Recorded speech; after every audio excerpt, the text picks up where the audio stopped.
पर्दा पंखा हिला रहे हैं। अभी 20 मिनट में आपको रास्ता बताएंगे। अगर आप उसको समझ लीजिए तो वोट जिसको मन है उसको दीजिए, वोट जिसको मन है उसको दीजिए, लेकिन जो रास्ता बताएंगे वैसे दीजिएगा। तो और कुछ हो या ना हो, 2 बरस के अंदर आपके बच्चों के लिए पढ़ाई रोजगार का जुगाड़ निश्चित तौर पर हो जाएगा। नेता लोग आकर क्या कहता है, वोट हमको दीजिए तो आपका ये काम करेंगे। हम आपको कह रहे हैं वोट जिसको देना है दीजिए, और बच्चों के पढ़ाई रोजगार का गारंटी प्रशांत किशोर से लीजिए। लेकिन वोट वैसे देना है जैसे हम रास्ता बताएंगे। रास्ता सीख लीजिए, आप फिर जाकर जिसको मन है लालू को मन है लालू को वोट दीजिए। नीतीश को देना है नीतीश को दीजिए, मोदी को देना है मोदी को दीजिए, जनसुराज को देना है जनसुराज को दीजिए।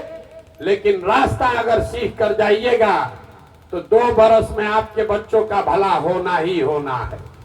अब जिसको जिसको ये रास्ता सीखना है उसको चुपचाप ऐसे बैठना नहीं है, भाषण नहीं सुनना है। आपसे 3 सवाल पूछेंगे, आप उसका जवाब दीजिए। हाँ या ना कहकर आपको जोर से बताना है। जब सवाल पूछे हाथ उठाकर हाँ या ना बोलना है। आप 15 मिनट में 3 सवाल का जवाब दीजिएगा। आपको अभी अपने आंख के सामने दिखेगा आपके गरीबी बदहाली का कारण क्या है और इससे निकलने का उपाय क्या है। तो जिसको जिसको ये रास्ता सीखना है उसको सवाल का जवाब देना है, मुंह खोल के जोर से।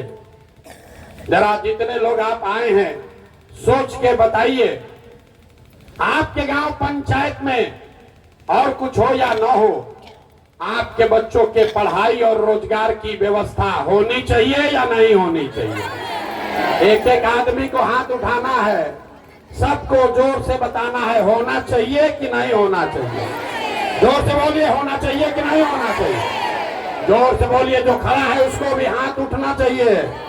होना चाहिए कि नहीं होना चाहिए। होना चाहिए, होना चाहिए ना भाई। हम नहीं बोले, हम नहीं बोले।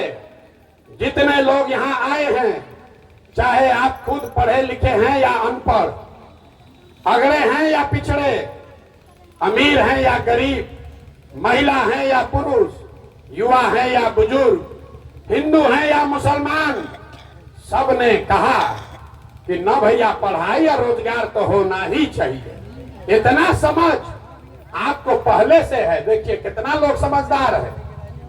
सारा लोग कहा कि भैया पढ़ाई या रोजगार तो जरूर होना चाहिए, क्योंकि आपको मालूम है कि अगर आपके बच्चों को पढ़ाई या रोजगार हो जाए तो कोई मुखिया बने, कोई विधायक बने, कोई मुख्यमंत्री बने, कोई प्रधानमंत्री बने, आपके बच्चों का जीवन सुधर जाएगा।